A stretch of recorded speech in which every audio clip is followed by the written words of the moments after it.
ঢাকা, গাজীপুর, নরসিংদী ও নারায়ণগঞ্জে কারফিউ শিথিলের সময় আরও ২ ঘণ্টা বাড়ানো হয়েছে। আগামীকাল থেকে সকাল ৬টা থেকে রাত ৯টা পর্যন্ত এই ৪ জেলায় কারফিউ শিথিল থাকবে বলে জানিয়েছে স্বরাষ্ট্রমন্ত্রী আসাদুজ্জামান খান।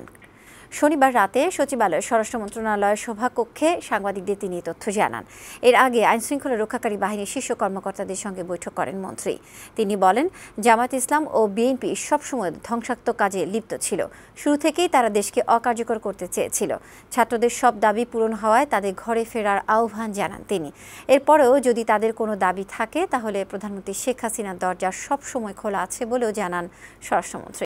তাদের সমস্ত দাবি মেনে নেওয়া হয়েছে, কাজেই তাদের এই সমস্ত এই অসহযোগ আন্দোলন আমার মনে হয় তাদের তুলে নেওয়া উচিত। কোনো শিশু মারা যায়নি এখানে, হয়তো ২-১জন কিশোর মারা গিয়েছেন। আপনারা জানেন এই আন্দোলনের সময় ঢাল হিসাবে নিয়ে আসছিল তাদেরকে।